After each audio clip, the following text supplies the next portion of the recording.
আমাদেরকে হেদায়েতের পথে আহ্বান করেছেন, যিনি আমাদের হেদায়েতের জন্য হেদায়েতের একমাত্র গ্রন্থ কুরআনুল কারীমকে অবতীর্ণ করেছেন।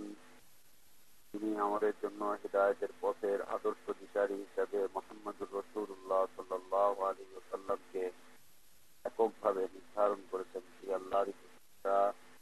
আল্লাহ রাব্বুল আলামিন আমাদেরকে দীর্ঘ একটি সপ্তাহ পরে আবার তার দ্বীনকে জানা বোঝার জন্য একত্রিত হওয়ার তৌফিক দান করেছেন। আলহামদুলিল্লাহ।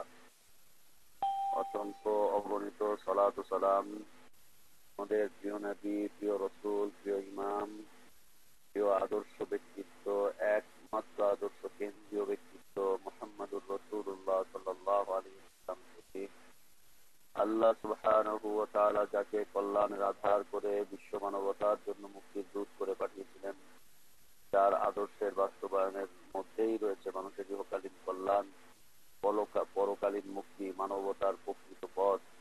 সে আদর্শ দায়ী, আদর্শ ব্যক্তিত্ব, আদর্শ নেতা, আদর্শ ইমাম, আদর্শ নবী, আদর্শ রাসূলের প্রতি সালাত ও সালাম।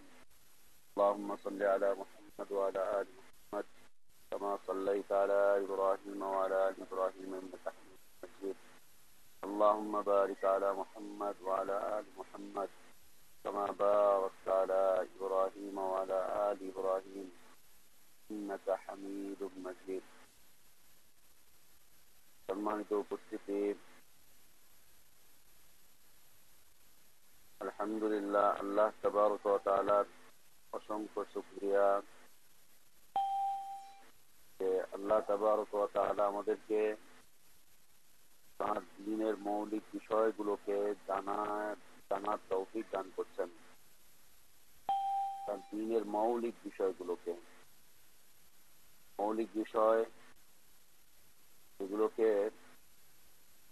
এগুলোকে বর্জন করলে পরে দ্বীনের কোনো কিছুই থাকে না। এগুলো না হলে পরে দ্বীনই থাকবে না। এ সমস্ত বিষয়ের জ্ঞান অর্জন না করলে দ্বীন সম্পর্কে কিছুই জ্ঞান অর্জন করা যাবে না। এই সমস্ত মৌলিক বিষয়ের জ্ঞান অর্জন করার জন্য তৌফিক করে দিয়েছেন। আমাদের রবের একক শুকরিয়া, এককভাবে তিনি এই শুকরিয়া পাবেন যে তিনি আমাদেরকে সুযোগ করে দিয়েছেন, ব্যবস্থাপনাটুকু আমাদেরকে করে দিয়েছেন। আলহামদুলিল্লাহ। সম্মানিত উপস্থিতি, আমরা একটি আলোচনার মধ্যে ছিলাম তাকদীর সম্পর্কিত।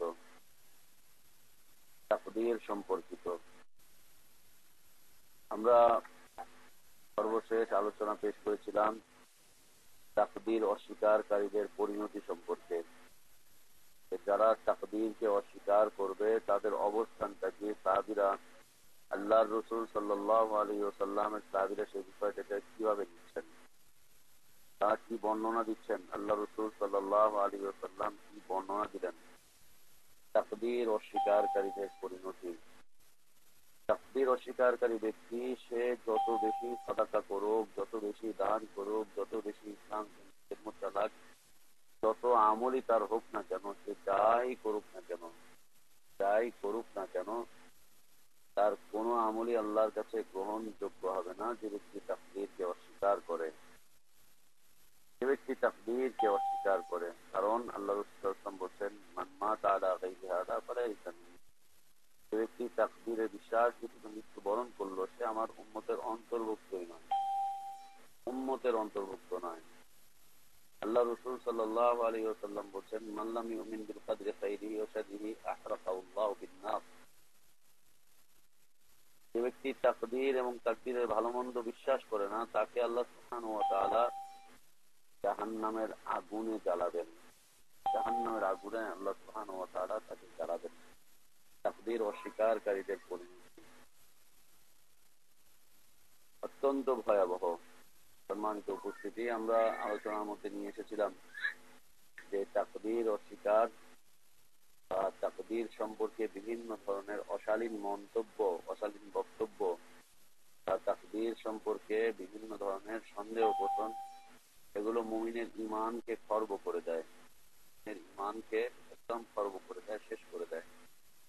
এই ফিতনা শুরু হয়েছিল সাহাবীদের যুগ থেকেই।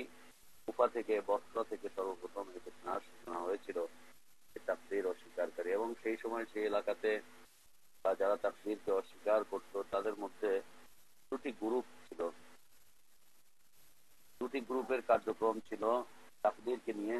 বিভিন্ন ধরনের মন্তব্য পেশ করে ফেলেছিল, বিভিন্ন মন্তব্য।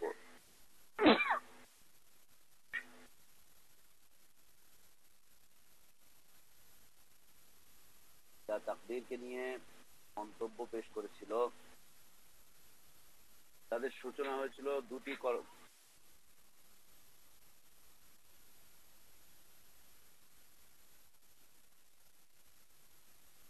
কথার মাধ্যমে তাকদীর সম্পর্কে অশালীন মন্তব্য, তাকদীর সম্পর্কে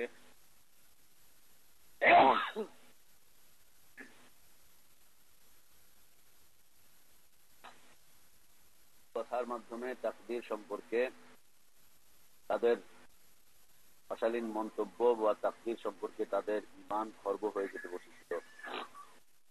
এই দুটি সম্প্রদায়ের মধ্যে হতে একটি সম্প্রদায় বা প্রথম সম্প্রদায় হচ্ছে জাবারিয়া সম্প্রদায়।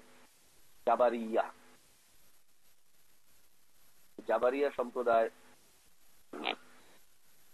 তারা বলতো, বা তারা এখন পর্যন্ত পৃথিবীতে রয়েছে, তারা বলতো বা বলে যে বান্দা তার স্বীয় কর্মে বাধ্য, বান্দা তার স্বীয় কর্মে বাধ্য। বান্দার নিজস্ব কোনো ইচ্ছা, স্বাধীনতা, ক্ষমতা, দক্ষতা বলতে কিছুই নেই। বান্দা প্রত্যেকটা কাজ করতে বাধ্য, প্রত্যেকটা কাজ করতে বান্দা বাধ্য। নিজস্ব ক্ষমতা, নিজস্ব স্বাধীনতা, নিজস্ব ইচ্ছা, নিজস্ব দক্ষতা এগুলো কিছুই নেই। উদাহরণস্বরূপ বান্দা ভাত খাচ্ছে, এই ভাত খাওয়াটা তার জন্য বাধ্য। বান্দা যে সমস্ত কার্যকলাপ গুলো করছে দুনিয়াবী জীবনের জন্য, এগুলো প্রত্যেকটা করতে বাধ্য, তাকে বাধ্য করে দেওয়া হয়েছে। এই ক্ষেত্রে তার কোনো ইচ্ছা, স্বাধীনতা, তার কোনো ক্ষমতা, দক্ষতা বলতে কোনো কিছুই নেই। প্রত্যেকটা কি করে দেখতাম বাধ্য।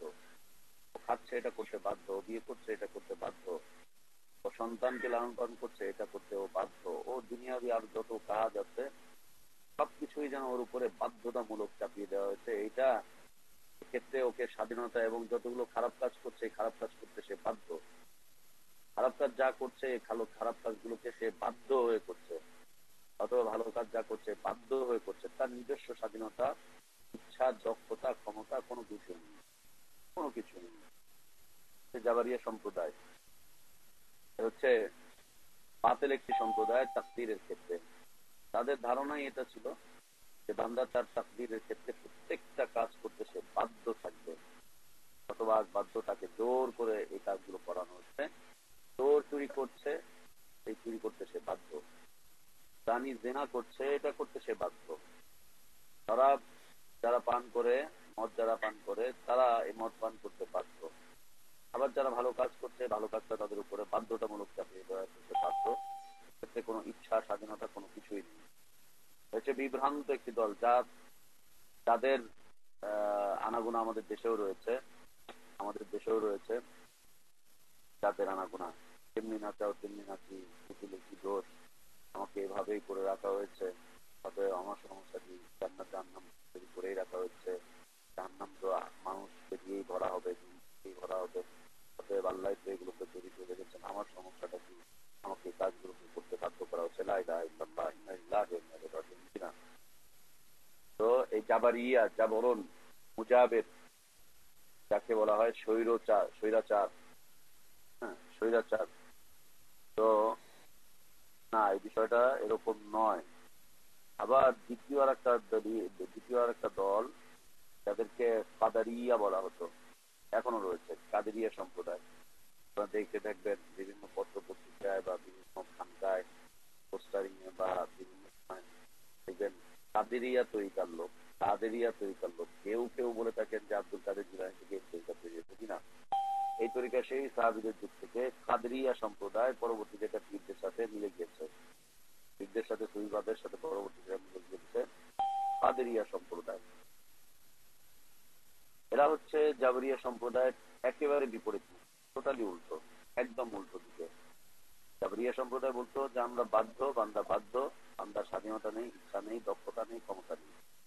আর এরা বলছে যে না, বান্দা বাধ্য নয়, বান্দা বাধ্য নয়, বরং বান্দা তার স্বীয় কর্মে, বান্দা তার ইচ্ছায়, ক্ষমতার ব্যাপারে সম্পূর্ণ স্বাধীন, একদম স্বাধীন। একেবারে স্বাধীন করে দিয়েছে। এরা বলছে যে না, আমরা বাধ্য নেই, আমরা হচ্ছে স্বাধীন, একদম স্বাধীন। আমি চাইলেই চুরি করব, চাইলেই এটা করব, চাইলেই সেটা করব, চাইলেই অপরাধ করব, চাইলেই যা ইচ্ছা তাই করব। আমি হচ্ছে একদম স্বাধীন। আমার ক্ষমতার ব্যাপারে, আমার কর্মের ব্যাপারে, আমার দক্ষতার ব্যাপারে, আমার কাজের ব্যাপারে, সবকিছুর ব্যাপারে আমি একদম স্বাধীন। এক্ষেত্রে আল্লাহ তাআলার ইচ্ছা ক্ষমতা এর কোনো প্রভাব বলতে কোনো কিছু নেই। লা ইলাহা ইল্লাল্লাহ। এটাও বিভ্রান্ত একটা বিষয়। কাদেরিয়া সম্প্রদায়, কাদেরিয়া সম্প্রদায় এরা বলছে যে সম্পূর্ণ স্বাধীন আমার কর্মে, আমার ক্ষমতায়, আমার ইচ্ছায়, আমার দক্ষতায় আল্লাহর কোনো প্রভাব বলতে কোনো কিছু নেই। আল্লাহ তাআলার ইচ্ছা বলতে কোনো কিছু নেই, কোনো প্রভাব বলতে কোনো কিছু নেই। একদম স্বাধীন মুক্ত, যা ইচ্ছা তাই করে বেড়াবো। লা ইলাহা ইল্লাল্লাহ। কিনা এটাও নয়, এটাও নয়। বান্দা কখনো পুরাপুরি ভাবে স্বাধীন নয়। স্বাধীনতা বলতে যে বান্দার অবস্থা এটা নেই যে বান্দা আল্লাহর ইচ্ছার বাইরে চলে যেতে পারে। বান্দা আল্লাহর ইচ্ছা, আল্লাহর ক্ষমতা এর বাইরে চলে যেতে পারে, এটা কখনো সম্ভব নয়। বান্দাকে আল্লাহর ইচ্ছার মধ্যে, আল্লাহর ক্ষমতার মধ্যে, আল্লাহর কর্তৃত্বের মধ্যেই থাকতে হবে। এই কর্তৃত্ব, ইচ্ছা, ক্ষমতা এর ভিতরে কিছুটা স্বাধীনতা আল্লাহ সুবহানাহু ওয়া তাআলা তাকে দিয়েছেন, কিছুটা ক্ষমতা তাকে দিয়েছেন, এবং তাকে এগুলো কোনো কিছুই তার উপর চাপিয়ে দেয়নি। এই উভয় দল, এর থেকে অসংখ্য শাখা প্রশাখা চলে গিয়েছে, কিন্তু মৌলিকভাবে এই দুটি কথা যদি আমরা মাথায় রাখি তাহলে তাকদীরের ক্ষেত্রে অস্বীকারী যারা রয়েছে তাদের ব্যাপারে আমরা একটু হলেও পরিচিতি লাভ করতে পারবো, এবং নিজেদের ইমানটাকে আমরা পরিশুদ্ধ রাখতে পারবো, ভালো রাখতে পারবো ইমানটাকে। এক নম্বর হচ্ছে জাবরিয়া সম্প্রদায়, দ্বিতীয় হচ্ছে কাদরিয়া সম্প্রদায়। জাবরিয়া সম্প্রদায় বলছে যে বান্দা তার উপরে সবকিছুকে আল্লাহ সুবহানাহু ওয়া তাআলা চাপিয়ে দিয়েছেন জোরপূর্বক, বান্দার ইচ্ছা স্বাধীনতা বলতে কোনো কিছুই নেই। আর কাদরিয়া সম্প্রদায় বলছে যে না, বান্দা তার সৃষ্টীয় কর্মে সবকিছুতে সে একদম মুক্ত, স্বাধীন। আল্লাহর ইচ্ছা, কর্তৃত্ব, ক্ষমতা বলতে তার উপরে কোনো কিছুই বর্তাবে না, সে কিছুই পারবে না, কোনো কিছুই জানবে না। সম্মানিত উপস্থিতি, এই দুইটাই হচ্ছে একদম একেবারেই একেবারেই পথভ্রষ্ট দল। আমরা আজকে যে বিষয়টি আলোচনা নিয়ে আসবো সেটি হচ্ছে যে তাকদীরের ক্ষেত্রে আমাদের সংশয় সন্দেহ অনেক কিছু হচ্ছে, এবং এই সংশয় সন্দেহ এটার মাধ্যমে মানুষের মুমিনের ঈমান একেবারে শূন্য হয়ে যাচ্ছে। আমরা যদি চারটি বিষয়ের প্রতি জ্ঞান অর্জন করতে পারি, চারটি বিষয় যদি আমাদের নলেজের থেকে যায়, তাহলে ইনশাআল্লাহ তাকদীর সম্পর্কে আমাদের তেমন কোনো সমস্যার সৃষ্টি হবে না। ইনশাআল্লাহ কোনো ধরনের সমস্যা, সন্দেহ, সন্দিহান অবস্থা এবং তাকদীর অস্বীকারীদের থেকে বেঁচে থাকা সম্ভব হবে ইনশাআল্লাহ। প্রথম বিষয়, এক নম্বর বিষয়, যে এই কথার প্রতি ঈমান আনবে আল্লাহ সুবহানাহু ওয়া তাআলা। এই কথার প্রতি ঈমান আনা যে আল্লাহ সুবহানাহু ওয়া তাআলা প্রত্যেকটা প্রত্যেকটা বস্তুর, সৃষ্টিকুলের প্রত্যেকটা, সমস্ত আল্লাহ সুবহানাহু ওয়া তাআলা সমস্ত সৃষ্টি জগৎ, সকল সৃষ্টি জগৎ, জগৎ বলতে যা রয়েছে সৃষ্টি জগৎ, সৃষ্টি জগতের মধ্যে যে সমস্ত মাখলুক রয়েছে, প্রত্যেকটা মাখলুকের আকৃতি প্রকৃতি, প্রত্যেকটা মাখলুকের আকৃতি প্রকৃতি, তার নড়াচড়া, তার কর্মকাণ্ড, সবকিছুকেই আল্লাহ সুবহানাহু ওয়া তাআলা এক নম্বর বিষয়। কুল কায়নাত বা সমস্ত সৃষ্টি জগৎ, সৃষ্টি জগতে যা কিছু রয়েছে, যত মাখলুক রয়েছে, দুনিয়াও আল্লাহর মাখলুক, আকাশও আল্লাহর মাখলুক, চন্দ্র আল্লাহর মাখলুক, সূর্য আল্লাহর মাখলুক, মানুষ আল্লাহর মাখলুক, মালাইকারাও আল্লাহর মাখলুক, অসংখ্য অসংখ্য অগণিত যে প্রাণীগুলো রয়েছে প্রত্যেকটাই আল্লাহর মাখলুক। এই প্রত্যেকটা মাখলুককে আল্লাহ সুবহানাহু ওয়া তাআলা সৃষ্টি করেছেন।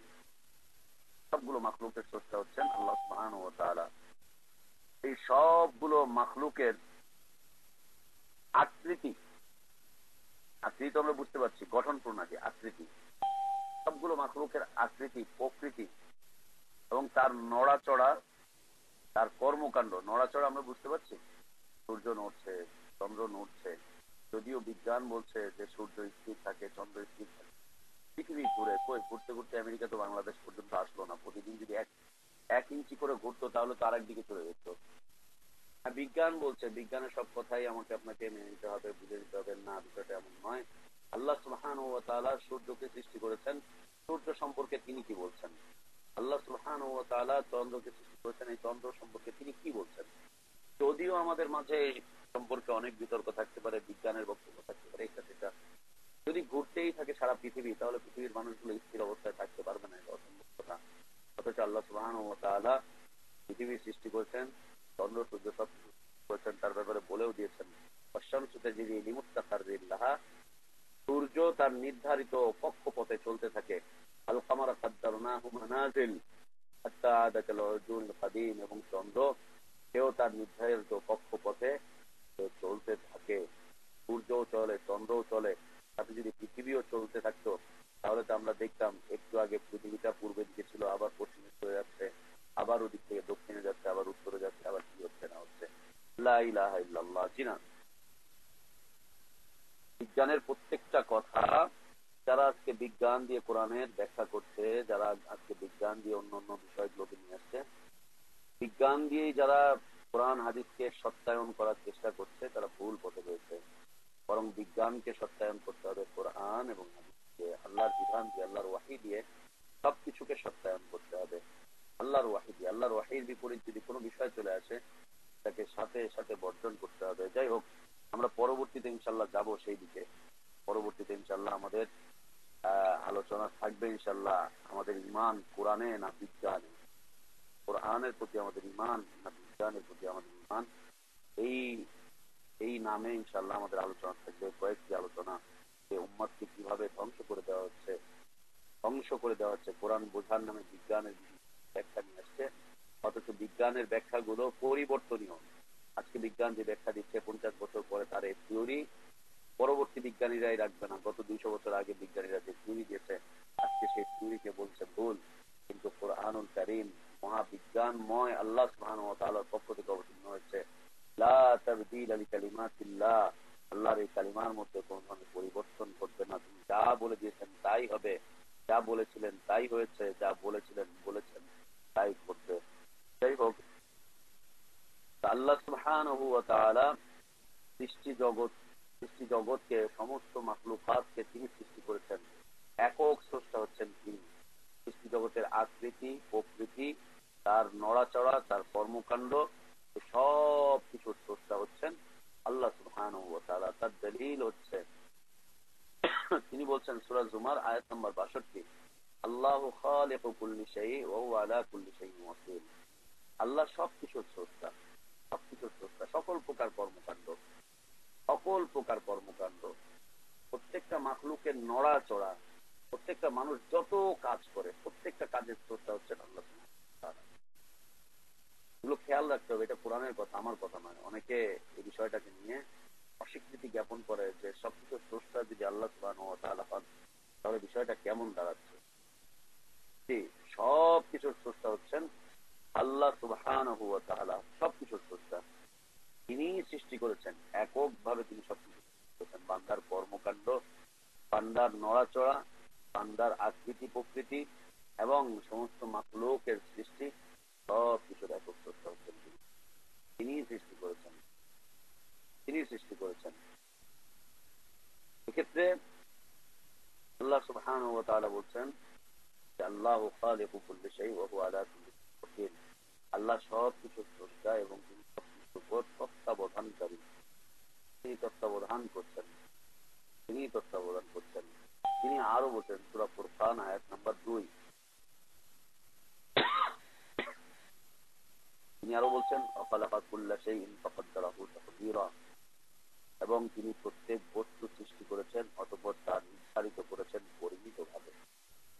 পরিমিতভাবে তিনি তা নির্ধারণ করেছেন। প্রত্যেকটা বস্তুকে তিনি সৃষ্টি করেছেন, তিনি প্রত্যেকটা বস্তুকে সৃষ্টি করেছেন এবং তা নির্ধারিত করেছেন পরিমিতভাবে। আল্লাহ সুবহানাহু ওয়া তাআলা আরো বলছেন, ইব্রাহিম আলাইহিস সালাতু ওয়াস সালাম তার সম্প্রদায়কে যে কথাটি বলে দিয়েছিল, ইব্রাহিম আলাইহিস সালাতু ওয়াস সালাম বলেছিলেন, কথাকে আল্লাহ সুবহানাহু ওয়া তাআলা কুরআন কারীমে সাফাতে 93 নম্বর আয়াতে তিনি বলছেন, আল্লাহু খালাকাকুম ওয়া মা তা'মালুন। আর আল্লাহ তোমাদেরকে সৃষ্টি করেছেন এবং তোমরা যা করে থাকো, তোমরা যা করে থাকো সবকিছুকে আল্লাহ সুবহানাহু ওয়া তাআলা সৃষ্টি করেছেন। বান্দার প্রত্যেকটা কর্মকাণ্ডের স্রষ্টা হচ্ছেন আল্লাহ সুবহানাহু ওয়া তাআলা। প্রত্যেকটা, সেটা ভালো হোক অথবা মন্দ হোক, স্রষ্টা আল্লাহ। স্রষ্টা আল্লাহ, ক্ষমতা দিয়েছেন আল্লাহ, স্রষ্টা হচ্ছেন আল্লাহ বান্দার প্রত্যেকটা কর্মকাণ্ডের। বান্দাকেও সৃষ্টি করেছেন, বান্দার কর্মকাণ্ডকেও তিনি সৃষ্টি করেছেন। পৃথিবীকে সৃষ্টি করেছেন, পৃথিবীতে যত ধরনের কর্মকাণ্ড হচ্ছে সবকিছুকে তিনি সৃষ্টি করেছেন এবং তিনি এর উপরে ক্ষমতা রাখেন, এই বিশ্বাস রাখা যে তিনি সৃষ্টি করেছেন, এই সন্দেহগুলো দূর হয়ে যাবে ইনশাআল্লাহ। দ্বিতীয় বিষয় হচ্ছে এই কথার প্রতি ঈমান আনতে হবে আমাদেরকে যে আল্লাহ তাআলা প্রত্যেকটা বস্তু সম্পর্কে, যেগুলোকে তিনি সৃষ্টি করেছেন, সেগুলোকে তিনি সৃষ্টি করেছেন, যা যা তিনি সৃষ্টি করেছেন, এই প্রত্যেকটা বস্তু সম্পর্কে, এই বস্তুগুলো কি হবে, কেমন হবে, কখন হবে, কোথায় হবে, কি কেমন কোথায়, কি হবে, কেমন হবে, কখন হবে, কোথায় হবে, এইটা কখন কোথায় ঘটবে, কিভাবে ঘটবে, কেমন হবে, এই বিষয়গুলো সম্পর্কে আল্লাহ সুবহানাহু ওয়া তাআলা সাধারণভাবে এবং ব্যাপকভাবে জ্ঞান রাখেন। ব্যাপকভাবে জ্ঞান রাখেন। আল্লাহ সৃষ্টি করেছেন, কখন ধ্বংস হয়ে যাবে আল্লাহ সুবহানাহু ওয়া তাআলা খুব ভালো করে জানেন। সাধারণ জ্ঞানটুকুও রয়েছে, ব্যাপক জ্ঞানটুকুও তার কাছে রয়েছে। ব্যাপক জ্ঞানটুকুও তার কাছে, তিনি খুব ভালো করেই জানেন যে কখন ধ্বংস হয়ে যাবে। আল্লাহ সুবহানাহু ওয়া তাআলা মানুষকে সৃষ্টি করেছেন, কোন মানুষ কখন কোথায় মৃত্যুবরণ করবেন। আল্লাহ সুবহানাহু ওয়া তাআলা মানুষকে সৃষ্টি করেছেন, তার জন্য রিজিক সৃষ্টি করেছেন, এই রিজিক সে কখন কোথায় ভক্ষণ করবে, কখন কোথায় ভক্ষণ করবে এই রিজিক। এই প্রত্যেকটা বস্তু কি হবে, কেমন হবে, কখন হবে, কোথায় হবে, প্রত্যেকটা বস্তু সম্পর্কে আল্লাহ সুবহানাহু ওয়া তাআলা সাধারণ এবং ব্যাপকভাবে খুব ভালোভাবে তিনি জ্ঞান রাখেন। সেই জ্ঞান সৃষ্টির পূর্বেও ছিল এবং চিরকাল সেই জ্ঞান থাকবে। করার পূর্বেও ছিল এবং চিরকাল সেটা থাকবে। আল্লাহ সুবহানাহু ওয়া তাআলা গত সপ্তাহে হাদিস করেছিলাম যে আল্লাহ সুবহানাহু ওয়া তাআলা পৃথিবীকে সৃষ্টি করার পরে তিনি কলমকে আল্লাহ সুবহানাহু ওয়া তাআলা প্রথম সৃষ্টি তার কলমকে তিনি আদেশ করছেন যে তুমি একটা বস্তুর ভাগ্যকে নির্ধারণকে তুমি লিখে রাখো। জিজ্ঞেস করলো ইয়া রাব, কি লিখবো? তিনি বলছেন প্রত্যেকটা বস্তুর তাকদীরকে তুমি লিখে রাখো। তো কি হবে, কখন হবে, কোথায় হবে, কেমন ভাবে হবে, এ বিষয় সম্পর্কে তিনি লিখিয়ে রেখেছেন এবং তার সম্পর্কে কি লেখা হয়েছে সর্ব বিষয়ে তিনি জ্ঞান রাখেন। সর্ব বিষয়ে তিনি জ্ঞান রাখেন। জ্ঞান সৃষ্টির পূর্বেও ছিল এবং চিরকাল সে জ্ঞান থাকবে। জ্ঞান থাকবে। 3 নম্বর বিষয়, এই কথার প্রতি ঈমান রাখতে হবে যে আল্লাহ সুবহানাহু ওয়া তাআলা এই উল্লেখিত যে বিষয়গুলো রয়েছে এগুলোকে তিনি লিপিবদ্ধ করে রেখেছেন লওহ মাহফুজে। সৃষ্টির কোথায় হবে, কি হবে, কেমন হবে, কিভাবে হবে, এই বিষয়গুলোকে তিনি ডায়েরিতে লিখে রেখে দিয়েছেন, লওহে মাহফুজে তিনি লিখে রেখে দিয়েছেন। লওহে মাহফুজে তিনি লিখে রেখে দিয়েছেন। সম্মানিত আল্লাহ সুবহানাহু ওয়া তাআলাই সকল প্রকার কর্মকাণ্ডের স্রষ্টা, সকল প্রকার মাখলুকের স্রষ্টা। এই মাখলুক কি করবে না করবে সব বিষয়ে তার কাছে জ্ঞান রয়েছে, কিন্তু তাদেরকে আদেশ করেছেন যে তুমি প্রকাশ করো। সকল কর্মকাণ্ডের স্রষ্টা যেহেতু আল্লাহ সুবহানাহু ওয়া তাআলা, এই সকল কর্মকাণ্ডের মধ্যে ভালো এবং মন্দ উভয়টাই রয়েছে। বান্দার ভালো কাজের স্রষ্টা হচ্ছেন আল্লাহ সুবহানাহু ওয়া তাআলা, খারাপ কাজের স্রষ্টা হচ্ছেন, ভালো কাজের স্রষ্টা হচ্ছেন আল্লাহ সুবহানাহু ওয়া তাআলা। এটা তিনি সৃষ্টি করেছেন, ভালো এবং মন্দ উভয়টাকে সৃষ্টি করেছেন। সৃষ্টি করার পরে বান্দা কোনটাকে নিবে, তাকে যে সৃষ্টি করলেন তার আত্মাটাকে, কালবটাকে আল্লাহ সুবহানাহু ওয়া তাআলাই সৃষ্টি করেছেন। এই কালবটা কোন জিনিসটাকে গ্রহণ করে, ব্রেনটাকে তিনি সৃষ্টি করেছেন। এই ব্রেনটা কোন জিনিসটাকে চিন্তা করে, তিনি হাতটাকে সৃষ্টি করেছেন। এই হাতের জন্য কিছু কর্মকাণ্ড সৃষ্টি করে রেখেছেন। এই হাত কোন জিনিসটাকে ধরবে, কোনটাকে সে তার কাজে বাস্তবায়ন করবে, কি করবে না করবে, এটাকে তিনি লিখে রেখেছেন তিনি স্রষ্টা হিসাবে। কারণ স্রষ্টা সবকিছুই জানেন। উদাহরণস্বরূপ আমরা বলতে পারি মোবাইল কোম্পানি মোবাইল তৈরি করেছে, এই মোবাইলটা কতদিন পর্যন্ত লাস্টিং করবে, মোবাইলের ভিতরে ব্যাটারি রয়েছে, ব্যাটারিটা কত হাজার ঘন্টা পর্যন্ত সে নিয়মতান্ত্রিক ভাবে চার্জ দিয়ে যাবে, কাজ চালিয়ে যাবে, মোবাইলের ভিতরে যাই কি চার্জ করছে, এগুলো কতদিন পর্যন্ত লাস্টিং করবে এটা কোম্পানির মালিক ভালো করে জানেন, কোম্পানি ভালো করে জানেন। ওষুধ কোম্পানি থেকে ওষুধ তৈরি হয়ে আসছে, এই ওষুধের ক্রিয়া প্রতিক্রিয়া পুরোটাই পুরোটাই এর যে যারা আছেন ম্যানুফ্যাকচারিং এ, যারা এটাকে তৈরি করছেন তারা পুরোটাই জানে। সেই ইঞ্জিনিয়ার একটা বাড়ির ম্যাপ তৈরি করছে, বাড়ির পুরো নকশা তৈরি করছে এবং কার্যক্রম সবকিছুকে দিচ্ছে, রড জানে যে বাড়িটার লাস্টিং কতদিন করবে এবং যিনি ড্রয়িং করে দিচ্ছেন সে জানে যে এই বাড়িতে কোথায় কোথায় কি কি আছে এবং এর বিপরীত কোনো কাজ করলে এটার অবস্থানটা কি যেতে পারে। তো আল্লাহ সুবহানাহু ওয়া তাআলা এই সৃষ্টি পুরোটাকে তিনি সৃষ্টি করেছেন, ড্রয়িং করেছেন তিনি, পুরো কর্মকাণ্ড দিয়েছেন তিনি, এবং কোনটার কার্যকারিতা কেমন হবে পুরোটাই তিনি সৃষ্টি করেছেন এবং কি হবে তিনি তা লিখে রেখে দিয়েছেন। কিন্তু তিনি আদেশ করেছেন ভালোটা করো, আদেশ করেছেন তিনি ভালোটা করো, ভালোটা করার জন্য তিনি আদেশ করেছেন।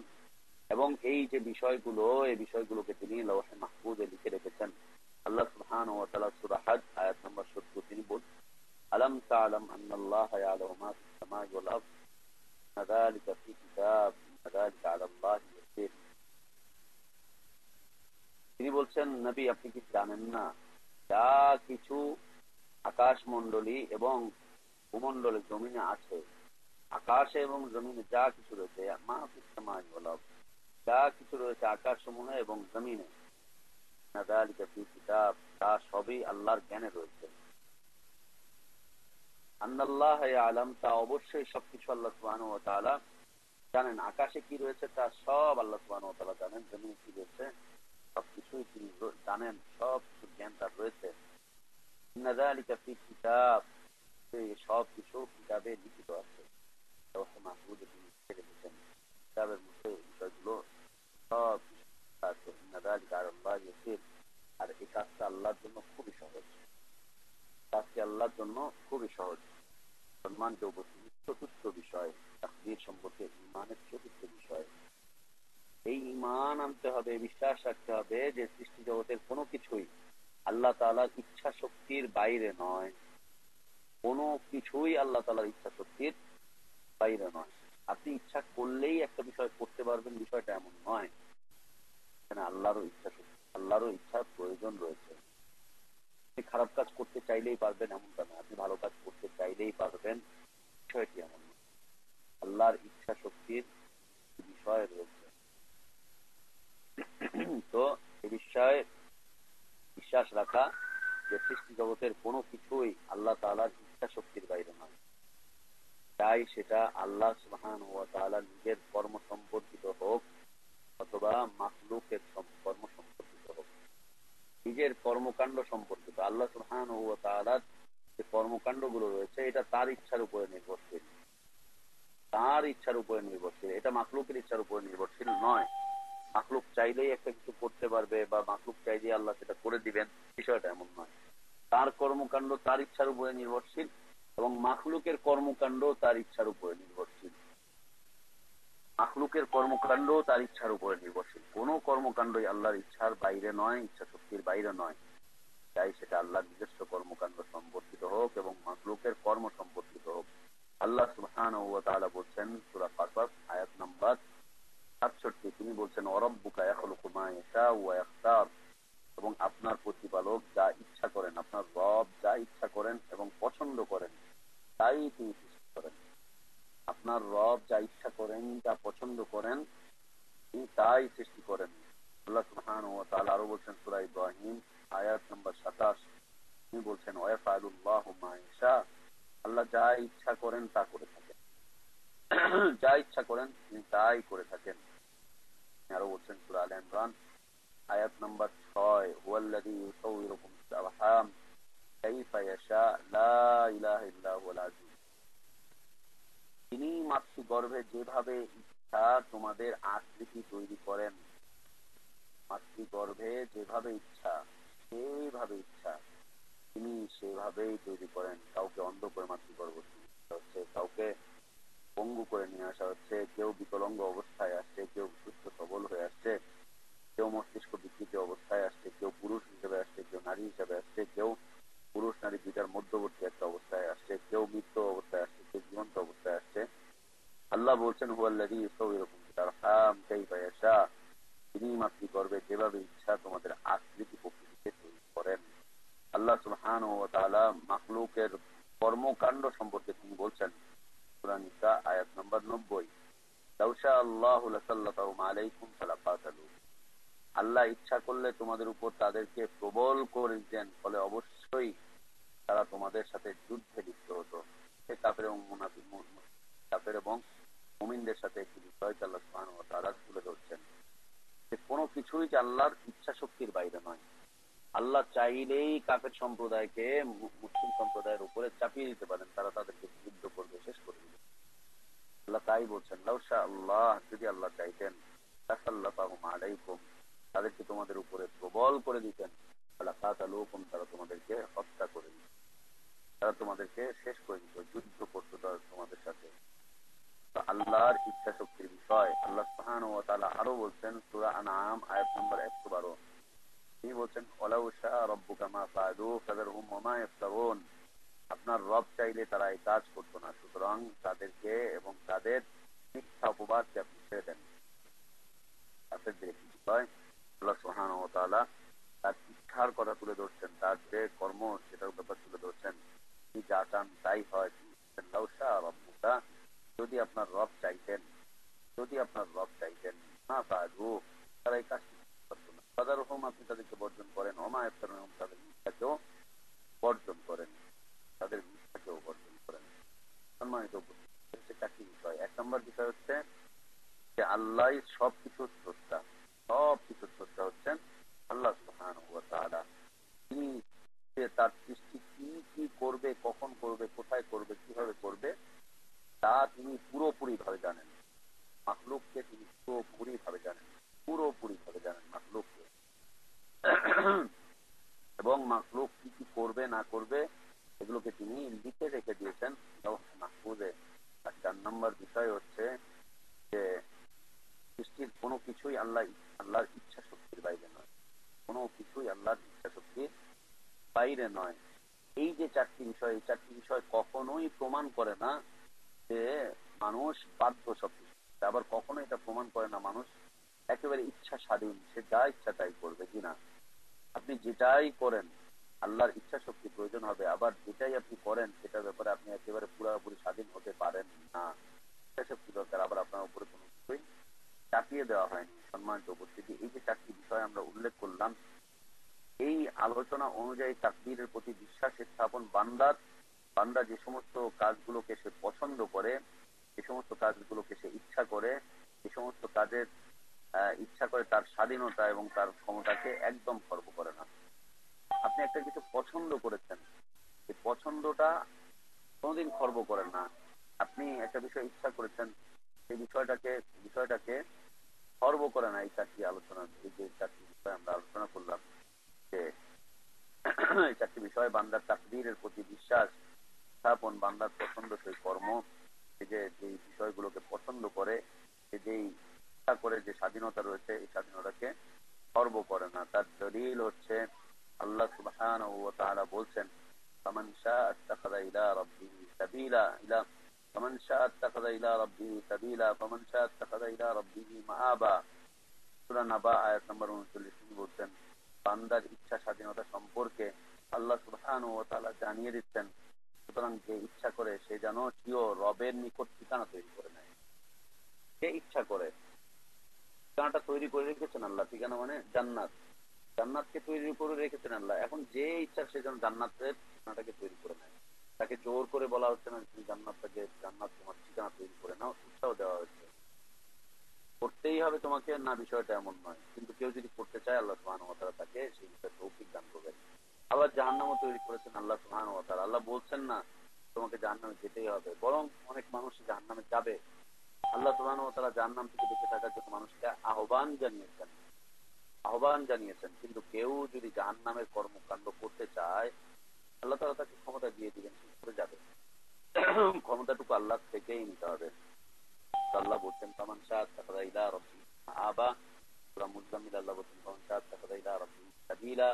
কেউ যদি চায় সে তার রবের পথকে আঁকড়ে ধরবে, কেউ যদি চায় সে তার রবের কাছে তার ঠিকানাকে গড়ে তুলবে, তার নিজের ঠিকানাকে সে গড়ে তুলবে রবের কাছে, তার জান্নাতে তার ঠিকানাকে গড়ে দিবে। এই ব্যাপারে তাকে স্বাধীনতা দেওয়া হয়েছে, তার উপরে চাপিয়ে দেওয়া হয়নি।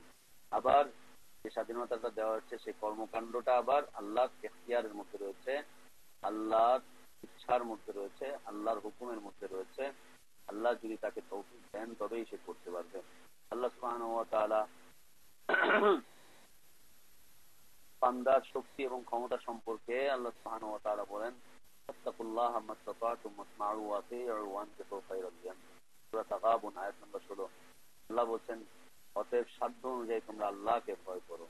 ফাত্তাকুল্লাহ, সাধ্য অনুযায়ী তোমরা আল্লাহকে ভয় করো, আল্লাহকে ভয় করো সাধ্য অনুযায়ী। ওয়াসমা'উ, তোমরা আদেশ মান্য করো, শোনো। ওয়া আতি'উ, এবং তোমরা আনুগত্য করো।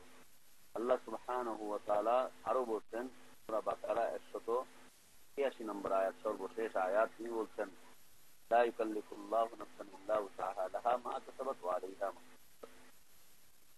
তিনি বলছেন যে আল্লাহ কোন ব্যক্তিকে তার সাধ্যের বাইরে কোনো কাজের দায়িত্ব দেন না। সাধ্যের বাইরে তিনি বান্দাকে কোনো কাজের দায়িত্ব দেন না, কোনো দায়িত্বই দেন না। সে তাই পায় যা সে উপার্জন করে, তাই পায় লাহা মা কাসাবাত ওয়া আলাইহা মা কাসাবাত। সে তাই পায় যা সে উপার্জন করে, পরকালে সে তাই পাবে, সে উপার্জন তাই বর্তায় যা সে করে থাকে, তাই বর্তাবে যা সে করবে। তার উপরে কোনো কিছুই চাপিয়ে দেওয়া হচ্ছে না। সম্মানিত উপস্থিতি, এটা হচ্ছে আল্লাহ সুবহানাহু ওয়া তাআলার অপূর্ব এক হিকমত, অপূর্ব এক হিকমত। তিনি সত্য অসত্য, তিনি ভালো মন্দ, সব কিছুকে সৃষ্টি করে রেখেছেন বান্দাকে পরীক্ষা করার জন্য। আল্লাহ সুবহানাহু ওয়া তাআলা বলেছেন আল্লাযী খালাকাল মাউতা ওয়াল হায়াতা লিয়াবলুয়াকুম আইয়ুকুম আহসানু আমালা। আল্লাহ জীবনকে মৃত্যুকে সৃষ্টি করেছেন যাতে করে তিনি পরীক্ষা করে নিতে পারেন তোমাদের মধ্যে হতে কে ভালো কাজ করতে পারে, কে ভালো কাজ করতে পারে। চোর চুরি করতে চাচ্ছে, সে তৌফিক কামনা করছে, এই পথে আল্লাহ তাআলা তাকে তৌফিক দিয়ে দিচ্ছে। আবার আরেকজন চোর সেখান থেকে বিরত থাকতে চাচ্ছে, আল্লাহর কাছে তৌফিক কামনা করছে, আল্লাহ তাআলা তাকে তৌফিক দিয়ে দিচ্ছেন অপরাধ তার জন্য, তাকে তৌফিক দিয়ে দিচ্ছেন অপরাধ তার জন্য। তো এই ছিল চারটি বিষয়। আর বাস্তব পরিস্থিতি হচ্ছে আমরা সবাই জানি প্রত্যেক ব্যক্তিরই ইচ্ছা শক্তি এবং ক্ষমতা রয়েছে। আমরা সবাই জানি প্রত্যেকটা ব্যক্তির ইচ্ছাও রয়েছে, ক্ষমতাও রয়েছে। ক্ষমতা শক্তি এবং ইচ্ছা শক্তি প্রত্যেকটা ব্যক্তির রয়েছে, আল্লাহ সুবহানাহু ওয়া তাআলা দিয়েছেন। আর সে তার এই ইচ্ছা শক্তি এবং ক্ষমতা অনুযায়ী সে যে কোনো কিছু করে থাকে অথবা কোনো কিছু বর্জন করে থাকে, কিছু করে অথবা কিছু বর্জন করে তার ইচ্ছা শক্তি অনুযায়ী, তার ক্ষমতা অনুযায়ী, তার স্বাধীনতা অনুযায়ী, অথবা তাকে আল্লাহ সুবহানাহু ওয়া তাআলা যে ক্ষমতা দিয়েছেন সেই ক্ষমতা অনুযায়ী সে কোনো কিছু করে, ভালো কিছু করে, অথবা মন্দ কোনো কিছুকে বর্জন করে। এমনিভাবে সে পার্থক্য করতে পারে তার ইচ্ছা মতে কোন কাজটা ঘটছে, কোন কাজটা না ঘটছে, কোনটা তার ইচ্ছার মাধ্যমে ঘটে আর কোনটা তার ইচ্ছার মাধ্যমে ঘটে না। এই বিষয়টা সে নির্ণয় করতে পারে। যেমন তার চলাফেরা নিজ ইচ্ছাতেই হয়ে থাকে, নিজ ইচ্ছাতে বান্দা চলাফেরা করে থাকে। আপনি ইচ্ছা করছেন না, চলবেন না, আল্লাহ আপনাকে তৌফিক দিবেন না।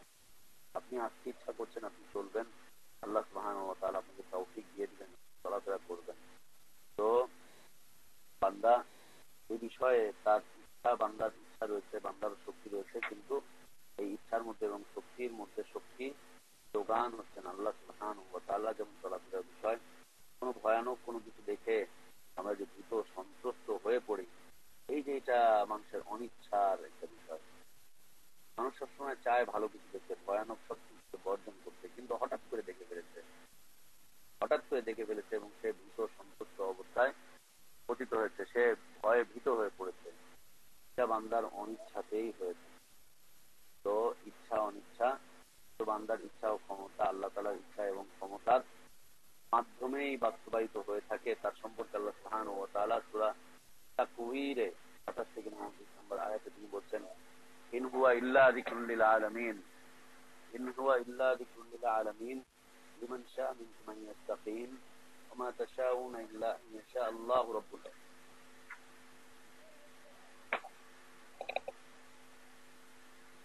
আল্লাহ সুবহানাহু ওয়া তাআলা বলছেন, ইন হুয়া ইল্লা যিকরুল লিল আলামিন লিমান শাআ মিনকুম আন ইয়াস্তাকিম ওয়া মা তাশাউনা ইল্লা আন ইয়াশা আল্লাহু রাব্বুল আলামিন।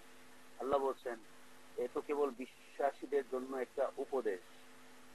সূরা তাকবীর আল্লাহ সুবহানাহু ওয়া তাআলা অনেকগুলো বিষয় নিয়েছেন, বেশ অনেকগুলো আলোচনা করার পরে বলছেন, ইন হুয়া ইল্লা যিকরুল লিল আলামিন, এটা হচ্ছে বিশ্ববাসীদের জন্য উপদেশ। এই পৃথিবীতে যারা রয়েছে, বিশ্বে যারা রয়েছে, এই বিশ্ববাসীর জন্য এটা হচ্ছে উপদেশ। কোরআনটা হচ্ছে উপদেশ। লিমান শাআ মিনকুম আন ইয়াস্তাকিম, সেই ব্যক্তির জন্য তোমাদের মধ্য থেকে যে ব্যক্তি সোজা পথে চলতে চায়, তোমাদের মধ্য থেকে যে ব্যক্তি সোজা পথে চলতে চায় সেই ব্যক্তির জন্য এই উপদেশ।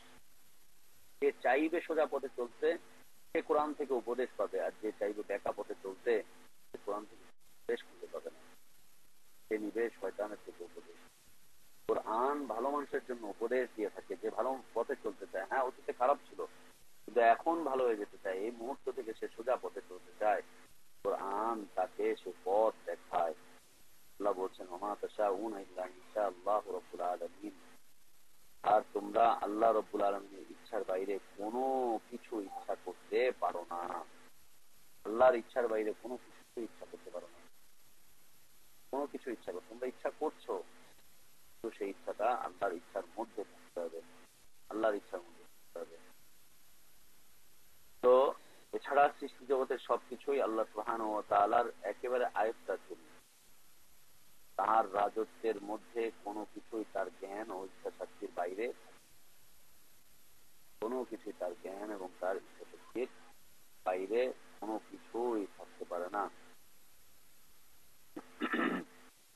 সম্মানিত উপস্থিতি, এই যে আমাদের এতক্ষণ পর্যন্ত যে বিষয়গুলোর বর্ণনা চললো, তাফসীরের প্রতি বিশ্বাস, বান্দাকে কখনো এই সুযোগ দেয় না যে সে ওয়াজিব কর্মসমূহকে পরিত্যাগ করবে এবং খারাপ কাজে লিপ্ত হয়ে সে তাকদীরের দোহাই দিয়ে বসে থাকবে।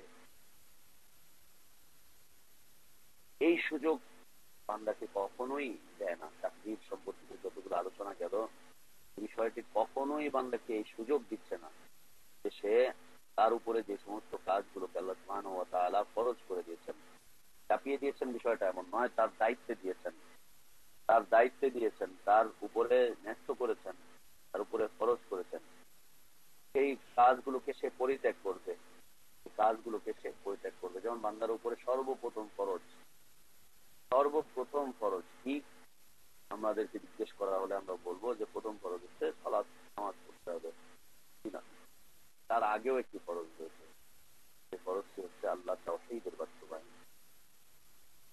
আল্লাহ তাওহীদের বাস্তবায়ন, তাওহীদের বাস্তবায়ন ছাড়া কোনদিন সালাত, সিয়াম, যাকাত, হজ কোনো কিছুই টিকে থাকবে না। আল্লাহ তাওহীদের বাস্তবায়ন, আল্লাহ তাওহীদের বাস্তবায়নের জন্য একটি ফরজ রয়েছে, সেটি হচ্ছে জ্ঞান অর্জন করা। জ্ঞান অর্জন করা, তাওহীদের জ্ঞান ছাড়া কোনদিন তাওহীদের বাস্তবায়ন হতে পারে না। মানুষ মনে করবে যে তাওহীদের উপরে আছে, অথচ সে শিরকের মধ্যে ডুবে যাবে শুধুমাত্র জ্ঞান না থাকার কারণে। আর আমাদের দেশের এক শ্রেণীর হযরত উলামায়ে কেরামরা এবং এক শ্রেণীর দিনদার ব্যক্তিত্বরা যারা দেশ থেকে সে দেশ ঘুরে বেড়ান, তারা মানুষকে জ্ঞান থেকে বিরত রাখতে চেষ্টা করেন, অথচ তাওহীদের জন্য জ্ঞান শর্ত। আল্লাহ সুবহানাহু ওয়া তাআলা তাওহীদের প্রসঙ্গে বলছেন যে আল্লাহই সাক্ষী দিচ্ছেন, আল্লাহ এক এবং একক, আল্লাহই সাক্ষী দিচ্ছেন, মালাইকারা সাক্ষী দিচ্ছেন, এবং সুপ্রতিষ্ঠিত উত্তম জ্ঞানের উপরে যারা রয়েছেন, গভীর জ্ঞানে যারা অধিকারী, তারা আল্লাহ তাওহীদের সাক্ষ্য দিয়ে থাকে, তারাই দিয়ে থাকে। জ্ঞানবান ব্যক্তি আল্লাহর পথে চলতে পারে, অজ্ঞ কোন ব্যক্তি আল্লাহর পথে চলতে পারে না। সে তার অজ্ঞতার মাধ্যমে অনেক অনেক অনেক দূরে চলে যায়। যারা আজকে মানুষকে জ্ঞান থেকে দূরে রাখতে চাচ্ছে, কোরআন রাখতে চাচ্ছে, তাদের জন্য সাবধান হওয়া উচিত। নিজে মূর্খ হয়েছে, মানুষকেও মূর্খ করছে। এক মূর্খ আরেক মূর্খের কাছে যায় দিন শেখার জন্য, এক এলাকার মূর্খ আরেক এলাকার মূর্খের কাছে যায় দিন শেখার জন্য। জিজ্ঞেস করা হলে কোথায় যাচ্ছে? ভাই দিনের দাওয়াত দিতে যাচ্ছে। আরে ভাই, আপনি দিনের দাওয়াত দিচ্ছেন, আপনার তো জ্ঞান নেই, কোরআন ভালো বোঝেন না, না আমি দিন শিখতে যাচ্ছি। কোথায় যাচ্ছেন? অমুক এলাকায় যাচ্ছি। কাদের কাছে যাচ্ছেন? ওনার মতোই কিছু মূর্খ লোকজন আছে ওখানে, তাদের কাছে যাচ্ছেন। মূর্খ মূর্খ বসে আরেকটা জিনিস আরেকটা জিনিস যেমন পৃথিবী সৃষ্টির ব্যাপারে বিজ্ঞানের একটা বক্তব্য রয়েছে যে দুইটা গ্রহ এক্সটেন্ড করলো, মাঝখানে পৃথিবী সৃষ্টি হয়ে গেল। দুইটা গাড়ি এক্সটেন্ড করে কোনদিন আর একটা গাড়ি তৈরি হয়নি। দুইটা গ্রহ এক্সটেন্ড করলে আর একটা পৃথিবী তৈরি হয়ে যায়, এটাই অর্থ। দুই মূর্খ একসাথে বসলে সে কি বা করতে পারে? দুইটা মূর্খ একসাথে বসলে তা হতে পারে না কখনোই সম্ভব। তো বান্দার উপরে যে সমস্ত কর্মকাণ্ড গুলোকে আল্লাহ সুবহানাহু ওয়া তাআলা ফরজ করেছেন, তাদের দায়িত্বে ন্যস্ত করেছেন, তাদেরকে দিয়ে রেখেছেন, যে সমস্ত ফরজ ওয়াজিব গুলো রয়েছে তার মধ্যে হতে প্রথম ফরজ হচ্ছে তাওহীদ, আল্লাহ তাওহীদের বাস্তবায়ন। আর তাওহীদের বাস্তবায়নের জন্য শর্ত হচ্ছে তাওহীদ সম্পর্কে জ্ঞান অর্জন করতে হবে। ঈমান সম্পর্কে খালি ঈমান আমলের মেহনতের দাওয়াত দিচ্ছেন, ঈমান সম্পর্কে কিছুই জানে না। ঈমান সম্পর্কে কিছু বলতে হলে তো যা বলে দেয়। জিজ্ঞেস করেছিলাম একজন আমি সাহেবকে, ভাই ঈমানের রোকন কয়টা? বলছে 6টা। কি কি? বলছে তাবলীগ জামাতের যে সমস্ত উসুলগুলো রয়েছে ওই উসুল মানা। ভাই আল্লাহর পক্ষ থেকে যে ঈমানের রোকন এসেছে সেটা বলেন, ঈমান কি? উনি ওনার 6 উসুল। জিজ্ঞেস করছি ঈমানের রোকন, উনি বলছে তবলীগের 6 উসুল। লা ইলাহা, এই 6টি উসুল বাস্তবায়ন করার মাধ্যমে দ্বীনের প্রতি চলা সহজ হয়ে যায়। কি? কালেমা নামাজ, ইলম জিকির, নিয়ত, তাবলীগ, ইকামত। এটা হচ্ছে ঈমানের রোকন। লা ইলাহা ইল্লাল্লাহ। কলেমা, নামাজ, নিয়ত, ইকামত, তাবলীগ, এগুলোকে ঈমানের রোকন কে বললো? লা ইলাহা ইল্লাল্লাহ। অজ্ঞ জাতি। যে জাতি যেমন তার ডাক্তারও তেমন, রোগী যেমন তার ডাক্তারও তেমন। কানের ডাক্তারের জন্য, রোগীর যদি কানের ব্যথা হয় সে কখনো অর্থোপেডিকের ডাক্তারের কাছে যাবে না। অর্থোপেডিকের কোনো সমস্যা হলে সে কখনো কিডনির ডাক্তারের কাছে যাবে না। কিডনির সমস্যার রোগী কোনোদিন ওই ব্রেনের ডাক্তারের কাছে যাবে না। যে আমাদের যে যেমন তার জন্য ঠিক তেমন। জাতি যেমন অজ্ঞ মূর্খ, তাদের দায়গুলো ছিল সেই রকমই অজ্ঞ মূর্খ হয়ে রয়েছে। অজ্ঞ মূর্খ হয়ে রয়েছে। লা ইলাহা ইল্লাল্লাহ। আল্লাহ আমাদেরকে হেফাজত করেন। তো সম্মানিত উপস্থিতি, যে বিষয়টা বলছিলাম যে তাকদীরের প্রতি বিশ্বাস বান্দাকে কখনোই এ সুযোগ দেয় না যে তার উপরে যে সমস্ত ওয়াজিব গুলো রয়েছে সে এই ওয়াজিব গুলোকে পরিত্যাগ করবে। ওয়াজিব গুলোকে সে পরিত্যাগ করবে, এটা কখনোই এই সুযোগ দেয় না। ওয়াজিবের মধ্যে হতে প্রথম ওয়াজিব, প্রথম ফরজ হচ্ছে জ্ঞান অর্জন করা। আবারও বলছি, প্রথম ফরজ হচ্ছে জ্ঞান অর্জন করা। জ্ঞান ছাড়া কোনো আমল আল্লাহর কাছে গ্রহণযোগ্য নয়। জ্ঞান ছাড়া কোনো আমল আল্লাহর কাছে গ্রহণযোগ্য নয়। আমরা অনেক আগে এই বিষয়ে আলোচনা পেশ করেছিলাম। জ্ঞান ছাড়া কোনো আমল, দোয়াও আল্লাহর কাছে গ্রহণযোগ্য না। আল্লাহ সুবহানাহু ওয়া তাআলা অজ্ঞতার সাথে দোয়া করতেও নিষেধ করেছেন। স্বয়ং তার নবীকে আলাইহিস সালাতু ওয়াস সালামকে তিনি অজ্ঞতার সাথে দোয়া করতেও নিষেধ করেছেন। তো কোনো ওয়াজিবকে পরিত্যাগ করা যাবে না, এবং কখনো এই কথা বলা যাবে না যে আমার তাকদীরে সবকিছু লেখা রয়েছে অতএব আমি খারাপ কাজে লিপ্ত হয়ে যাচ্ছি। খারাপ কাজ করবে, তাকদীরের দোহাই দিবার বলবে যে এটা তাকদীরে লেখা ছিল এজন্যই আমি এমন করছি কিনা, তাদের এই দাবিকে আল্লাহ সুবহানাহু ওয়া তাআলা বাতিল দাবি হিসেবে আখ্যায়িত করেছেন। আল্লাহ সুবহানাহু ওয়া তাআলা সূরা আনআম 148 নম্বর আয়াতে বলছেন, সায়াকুলুল্লাযীনা আশরাকু লাউ শাআল্লাহু মা আশরাকনা। মুশরিকগণ খুব তাড়াতাড়ি বলবে, অচিরেই বলবে, লাউ শাআল্লাহু মা আশরাকু, লাউ শাআল্লাহু মা আশরাকনা। আল্লাহ যদি চাইতেন, যদি ইচ্ছা করতেন তবে আমরা শিরিক করতাম না। আল্লাহ যদি ইচ্ছা করতেন তবে আমরা শিরিক করতাম না। আল্লাহ বলছেন যে অচিরেই মুশরিকরা এমন বক্তব্য তুলে ধরবে, এই তাকদীরের প্রতি যাদের ঈমান নেই তারা এই কথা বলবে যে আল্লাহ যদি চাইতেন, ইচ্ছা করতেন তাহলে আমরা শিরিক করতাম না। ওয়ালা আবাউনা, আমাদের বাপ-দাদারাও শিরিক করতো না। ওয়ালা হারামনা মিন শাই, এবং আমরা কোনো কিছু হারামও করতাম না, কোনো বস্তুকে আমরা হারাম করতাম না। কাযালিকা কাযযাবাল্লাযীনা মিন ক্বাবলিহিম, আল্লাহ বলছেন এমনি ভাবে তাদের পূর্ববর্তীগণ মিথ্যারোপ করেছিল। পূর্ববর্তীরাও আল্লাহর উপরে এমনি ভাবে মিথ্যারোপ করেছিল। তারা শিরিক করতো, শিরিক করে বলতো আল্লাহ যদি চাইতেন তাহলে আমরা শিরিক করতাম না, আল্লাহ চেয়েছেন তাই আমরা শিরিক করতেছি না। জি না, আল্লাহ তাআলা শক্তি দিয়েছেন, আপনাকে ক্ষমতা দিয়েছেন, এই জন্য তিনি আপনাকে বলেননি যে তুমি শিরিক করো। আপনাকে পায়ে চলার ক্ষমতা দিয়েছেন, কিন্তু আপনাকে বলা হয়নি যে তুমি মাজার পর্যন্ত হেঁটে হেঁটে চলে যাও, দৌড়ে দৌড়ে চলে যাও, বুজুর্গের কবরের কাছে চলে যাও, রসুলের কবরের কাছে গিয়ে তুমি যাও, এই করো, ধ্যান করো, ধ্যান করো, এগুলো বলা হয়নি। এখান থেকে সেখানে তুমি সফর করতে যাও, করতে করতে থাকো, এই এলাকা থেকে সেই এলাকায় সফর করে যাও আর গিয়ে শিরিকের দাওয়াত দাও, না, এই কথা আপনাকে বলা হয়নি। আপনি কখনোই এই কথা বলতে পারবেন না আল্লাহ যদি ক্ষমতা না দিতেন তাহলে তো আমি করতাম না, আল্লাহ যদি না চাইতেন তাহলে তো আমি করতাম না, আল্লাহ চেয়েছেন তাই আমি এই কাজ করছি। জি না, আল্লাহ সুবহানাহু ওয়া তাআলা আপনাকে ক্ষমতা দিয়েছেন, কিন্তু ক্ষমতার অপব্যবহার করতে বলেননি। ক্ষমতার অপব্যবহার করতে বলেন, যেমন আমাদের দেশের পুলিশ ফোর্সের কাছে, তারপর সেনাবাহিনীর কাছে অস্ত্র রয়েছে, তারা যখন তখন চাইলেই যে কোনো ভাবে এগুলোকে ব্যবহার করতে পারে না। মেডিসিনের দোকানে অনেক কীটনাশক রয়েছে, সব কীটনাশক তারা মানুষের কাছে বিক্রি করতে পারে না। চাইলেই এক বোতল বিষ মানুষকে খাইয়ে দিতে পারবে না, অথচ তারা বিষ বিক্রি করছে। আপনাকে ক্ষমতা দেওয়া হয়েছে, এই জন্যই আপনি কবর মাজার পূজা করবেন, এই জন্য আপনি হুজুর পূজা করবেন, হুজুরকে পূজা করবেন, কি না হতেই পারেন। আপনি আবার বলবেন আল্লাহ যদি না চাইতেন তাহলে আমি এটা করতাম না। এই কথা চলবে না। আল্লাহ বলছেন যে এদের পূর্ববর্তীরাও এমন ভাবে মিথ্যারোপ করেছে, শেষ পর্যন্ত তারা আমার আযাব পেয়ে গিয়েছে, আযাব পেয়ে তারা অসাধন করেছে। আল্লাহ বলছেন নবী আপনি বলেন, নবী আপনি বলেন, আমাদের কাছে পেশ করার মতো তোমাদের কোনো প্রমাণ আছে কি? আমাদের কাছে পেশ করার মতো তোমাদের কোনো প্রমাণ আছে কি? আপনি চাইলেই বলতে পারবেন না যে আল্লাহ আমাকে চেয়েছেন, আল্লাহ আমাকে করেছেন, আল্লাহ আমাকে দিয়েছেন, আল্লাহ চাইলে তো আমি এই কাজগুলো করতাম না, আমি শিরিক করতাম না, আমি বিদআত করতাম না, আমি এই বিভ্রান্ত দাওয়াতের পথে চলতাম না, বিভ্রান্ত ইসলাম মানতাম না। আপনার এই দাবিটা একদম মিথ্যা, মিথ্যা হিসেবে আল্লাহ সুবহানাহু ওয়া তাআলা প্রমাণ করছেন। আল্লাহ বলছেন যে তুমি তাদেরকে বলো হাল ইনদাকুম মিন ইলমিন ফাতাখরিজুনা, তোমাদের কাছে এমন প্রমাণ আছে কি যা আমার কাছে পেশ করতে পারো?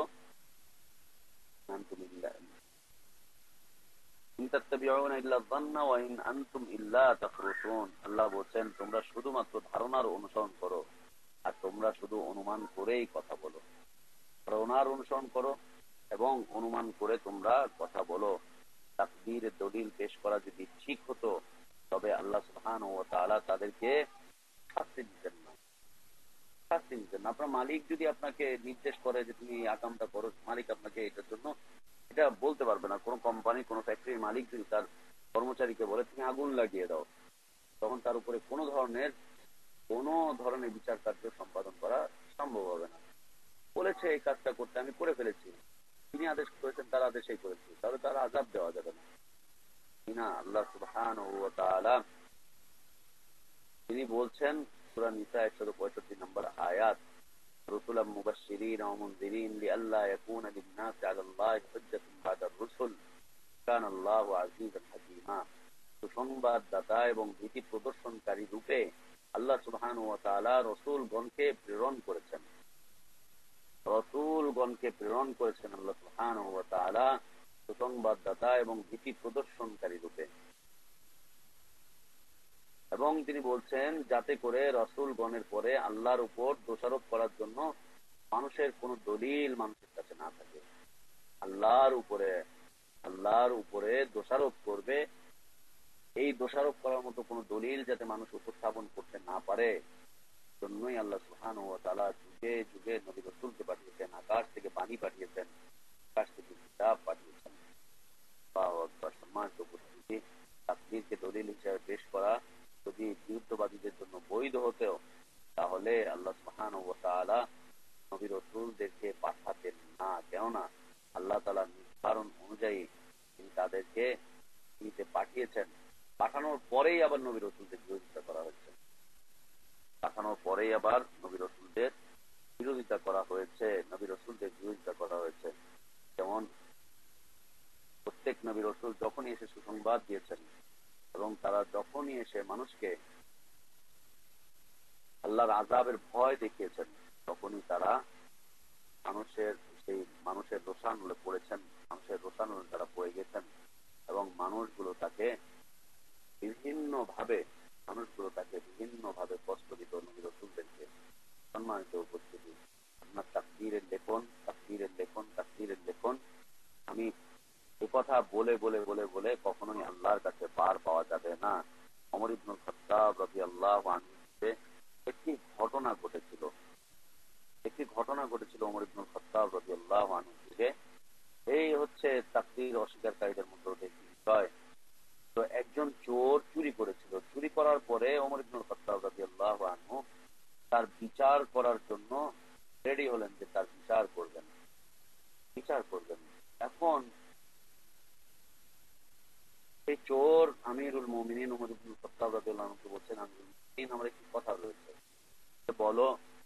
সে বলছে যে আপনি তো আমার হাত কাটতে যাচ্ছেন, একটু থামেন, একটু থামেন।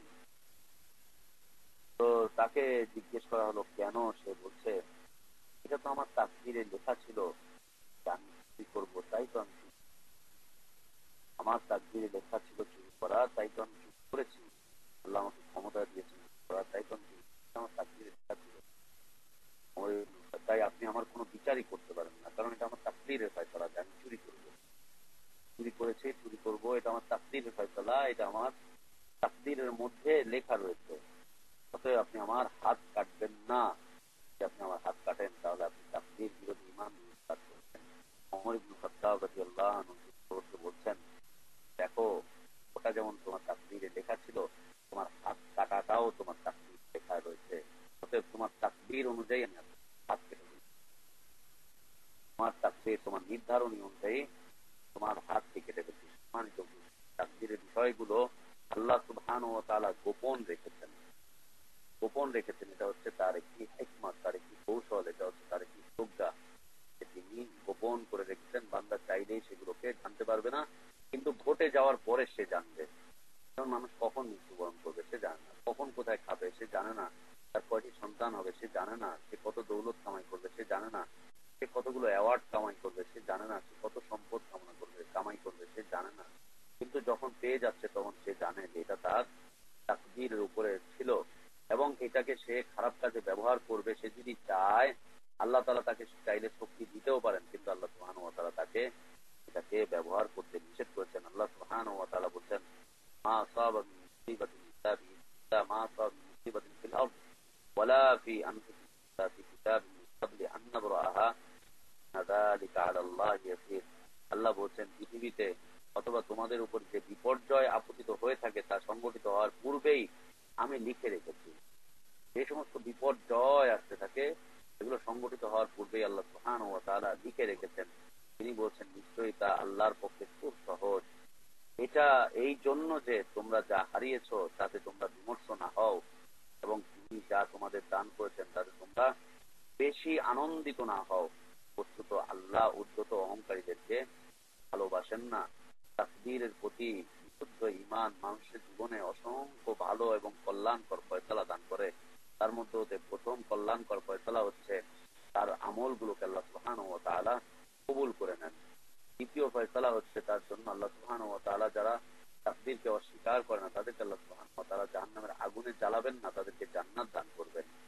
তারা মুমিন হিসেবে পৃথিবীতে নিরাপত্তা লাভ করবে, তারা ভালো কাজের দিকে উদ্বুদ্ধ হবে, মানুষকে ভালো কাজের দিকে উদ্বুদ্ধ করতে পারবে, এবং তারা সর্ব অবস্থাতে তারা কল্যাণের মধ্যে থাকবে। আল্লাহ রাসূল সাল্লাল্লাহু আলাইহি ওয়াসাল্লাম বলছেন, আজাবান লিল আমরিল মুমিনি ইন আমারাহু কুল্লুহু খায়র ওয়া লাইসা যালিকা লিআহাদিন ইল্লা লিল মুমিন ইন আসাবাতহু সাররা শাকারা ফাকানা খায়রান লাহু ওয়া ইন আসাবাতহু দাররা সাবারা ফাকানা খায়রান লাহু। রাওয়াহু মুসলিম। আল্লাহ রাসূল সাল্লাল্লাহু আলাইহি ওয়াসাল্লাম বলছেন, মুমিনের সবকিছুতেই বিস্ময়, মুমিনের সব কিছুতেই বিস্ময় রয়েছে, সবকিছুই হচ্ছে বিস্ময়কর, মুমিনের সবকিছু হচ্ছে বিস্ময়কর। তিনি বলছেন, মুমিনের প্রত্যেকটা কাজই হচ্ছে কল্যাণজনক, কল্যাণজনক। এই কল্যাণ মুমিন ব্যক্তি ছাড়া অন্য কারো জন্য নেই। আনন্দদায়ক কোনো ঘটনা ঘটে গেলে সে আল্লাহর শুকরিয়া আদায় করে, আর এটা তার জন্য কল্যাণজনক। আনন্দজনক কোনো ঘটনা ঘটে গেলে সে আল্লাহর শুকরিয়া আদায় করে, কোনো কিছু পেয়ে গেলে সে আল্লাহর শুকরিয়া আদায় করে, এটা হচ্ছে তার জন্য কল্যাণজনক। আর বেদনাদায়ক কোনো কিছু হলে সে ধৈর্য ধারণ করে, এতেও তার জন্য কল্যাণ রয়েছে, এটাও তার জন্য কল্যাণকর। সম্মানিত উপস্থিতি, হচ্ছে তাকদীর সম্পর্কে আলোচনা। আল্লাহ সুবহানাহু ওয়া তাআলা বলছেন, ওয়াকুলিল হাক্কু মির রাব্বিকুম ফামান শাআ ফালিউমিন ওয়া মান শাআ ফালিয়াকফুর। সম্মানিত উপস্থিতি, দুনিয়া সম্পর্কে কেউ একথা বলে না যে আমি তাকদীরের উপরে নির্ভরশীল, আমার তাকদীরের উপরে আশা করে বসে আছি। যেমন আমার তাকদীর যদি রিজিক থেকে থাকে তাহলে আমার ঘর পর্যন্ত পৌঁছে যাবে, আমি কোনো কাজ করতে যাব না, রিক্সা চালাতে যাব না, গাড়ি চালাতে যাব না, আমি মেডিকেলে যাব না, আমি ইউনিভার্সিটিতে যাব না, আমি অফিসে যাব না, গার্মেন্টসে যাব না। কথা কেউ বলে না, কথা কেউ বলে না যে আমি তাকদীরের উপরে ভরসা করে বসে আছি, আমার ঘরে আমার খাবারটা এসে পৌঁছে যাবে। পীর সাহেব বলে কথার কথা হচ্ছে ভিন্ন, পীর সাহেব কথা ভিন্ন। সাহেবদের কথা ভিন্ন। মুরিদ ভিক্ষা করে পীরকে খাওয়ায়, ভিক্ষা করে মুরিদ পীরকে খাওয়ায়। আমি পীর সাহেবের নাম নিলাম না। বরিশাল থেকে ফিরছিলাম গত 8-9 মাস আগে, প্রোগ্রাম সেরে বরিশাল থেকে ফিরছিলাম, মামা ফেরিঘাটের এখানে একজন মুরিদের সাথে দেখা হলো। কোথেকে আসছেন? পীর সাহেবের নাম বলে ওই জায়গা থেকে আসছেন। কোথায় যাবেন? যাবো সিলেটে। কি কাজ করেন? বলছে কি আর কাজ করবো ভাই, 10 জনে দেয় তাতেই আমার জীবন চলে যায়, তাতে আমি খাই যাই এই সেই। 10 জনে যা দেয় তার মানে আপনি ভিক্ষে করেন? বলছে হ্যাঁ তাই করে। আপনি কই গিয়েছিলেন? ওইখানে গিয়েছিলাম। তো ওখানে কি বিষয়? বলছে আমি বছরে একবার করে যাই, যদি সুযোগ পাই তাহলে 2 বার যাই, পীর সাহেবের জন্য আমি কিছু দিয়ে আসি। কিছু আমি দিয়ে আসি। কত দিয়ে আসেন? বলছে যে আমি আমার যত টাকা ইনকাম হয় তার 5%, 5 ভাগ আমি দিয়ে আসি। প্রতিদিন ভিক্ষা করে করে করে করে সে জমা করে রেখে দেয়। ও ডাকাত দেয় না, কিন্তু পীরকে এক ভিক্ষুক আর এক ভিক্ষুককে ভিক্ষা দেয়। লা ইলাহা ইল্লাল্লাহ, লা ইলাহা ইল্লাল্লাহ। না, ছয়টি হচ্ছে যে আল্লাহ সুবহানাহু ওয়া তাআলা দুনিয়ার ক্ষেত্রে মানুষ কখনো তাকদীরের ব্যাপারে ফয়সালা কি আছে না আছে এটা দেখে না। বিয়ে করবে সে কত চেষ্টা করে, যুবকদের কথা তো বলার অপেক্ষাই রাখে না, একজনকে ওইজনকে ওইজনকে সেইজনকে চিঠি দিতেই থাকে। আর আমেরিকার ভাইদের কথা তো বলার অপেক্ষাই রাখে না, রিজিক সন্ধান করতে করতে করতে করতে আমেরিকা পর্যন্ত চলে গিয়েছে, কিন্তু ইসলাম সন্ধান করতে একটুখানি বের হয়নি। তাদেরকে আল্লাহ তৌফিক দিয়েছেন আলহামদুলিল্লাহ। জীবনের এই পরিণত বয়সে এসে আমরা আল্লাহ দ্বীনের সংবাদ শুনছি, আল্লাহ দ্বীনকে জানতে পারছি আলহামদুলিল্লাহ। আল্লাহ আমাদেরকে কল্যাণের মধ্যে রাখেন, মুমিন হিসেবে আল্লাহ আমাদেরকে কল্যাণের মধ্যে রাখেন। দুনিয়া খুঁজতে খুঁজতে মানুষ এই দেশ থেকে সে দেশ, এই দেশ থেকে সেই দেশ, এই দেশ থেকে সেই দেশ, কত দূর দূরান্তে চলে যাচ্ছে, মানুষের চোখের আড়ালে চলে যাচ্ছে। আল্লাহু আকবার। যত বিপদ আপদ মুসিবত সবকিছুকে মেনে নিচ্ছে, বলছে না এটা আমার তাকদীরের ফয়সালা। কিন্তু যখন দিনের ব্যাপারে সে খারাপ কাজ করে, এই করে সেই করে, জাহান্নাম মুখে হয়, কি আর করার আছে? আল্লাহ তো আমার তাকদীর এটা লিখেই রেখেছে, তাকদীর লিখন তো ঘটবেই, কিছুই তো আর করার নেই। লা ইলাহা ইল্লাল্লাহ। আল্লাহ সুবহানাহু ওয়া তাআলা তিনি বলছেন মিনকুম মান ইউরিদুদ দুনিয়া ওয়া মিনকুম মান ইউরিদুল আখিরাহ, তোমাদের মধ্যে কেউ দুনিয়া অর্জনের ইচ্ছা করে এবং তোমাদের মধ্যে কেউ আখিরাতের কল্যাণের ইচ্ছা করে। তিনি আরো বলছেন ওয়াকুলিল হাক্কু মির রাব্বিকুম ফামান শাআ ফালিউমিন ওয়া মান শাআ ফালিয়াকফুর ইন্না আ'তাদনা লিয-যালিমিনা নারান আহাতা বিহিম সুরাদিকুহা। আপনি বলে দিন নবী, আপনি বলে দিন প্রকৃত সত্য তোমাদের রবের পক্ষ থেকেই সমাগত, রবের পক্ষ থেকেই আসে প্রকৃত সত্য। সুতরাং যার ইচ্ছা ঈমান আনতে পারে এবং যার ইচ্ছা সে কুফরি করতে পারে। নিশ্চয়ই জালেমদের জন্য আল্লাহ সুবহানাহু ওয়া তাআলা আগুনকে প্রস্তুত করে রেখেছেন, যার দ্বারা তিনি তাদেরকে বেষ্টনী দিয়ে ঘিরে রাখবেন।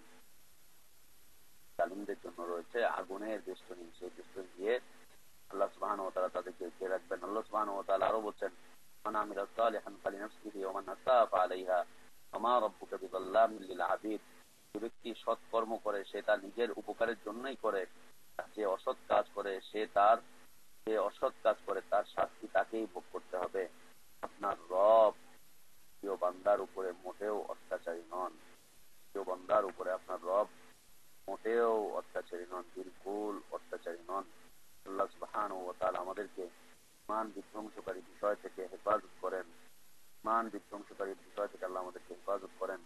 তাকদীরের বিষয়গুলো আমরা যতটুকু জানতে পারলাম, বুঝতে পারলাম, আল্লাহ সুবহানাহু ওয়া তাআলা এই বিষয়গুলোকে আমাদেরকে একদম স্পষ্ট করে নেওয়ার তৌফিক দান করেন, একেবারে স্পষ্ট হয়ে করে বেঁচে থাকার তৌফিক দান করেন। তাকদীরকে নিয়ে আমরা ধূম্রজালে পতিত হয়ে আমরা যেন ঈমানের দায়রা থেকে বের হয়ে না যাই। আল্লাহ আমাদের উপরে এতটুকু দয়া পোষণ করেন, এতটুকু দয়া আল্লাহ আমাদেরকে দান করেন। আল্লাহ আমাদেরকে সুস্থ সবল রাখেন, আল্লাহ আমাদের হায়াতে বারাকাত দান করেন, আল্লাহ আমাদের রিজিকে বারাকাত দান করেন, আল্লাহ আমাদের পরিবার ব্যবস্থাপনায় বারাকাত দান করেন, আল্লাহ আমাদের পরিবার ব্যবস্থাপনাকে ইসলামী পরিবার ব্যবস্থাপনায় রূপান্তরিত করে দেন। আল্লাহ আমাদের জীবনগুলোকে ঈমানের উপরে রাখেন, দ্বীনের উপরে রাখেন, প্রকৃত সত্যের উপরে রাখেন। আল্লাহ আমাদেরকে দ্বীনের উপরে চলার তৌফিক দান করেন, আল্লাহ আমাদেরকে দ্বীনের উপরে মৃত্যুবরণ করার তৌফিক দান করেন, মুসলিম হয়ে মৃত্যুবরণ করার তৌফিক দান করেন।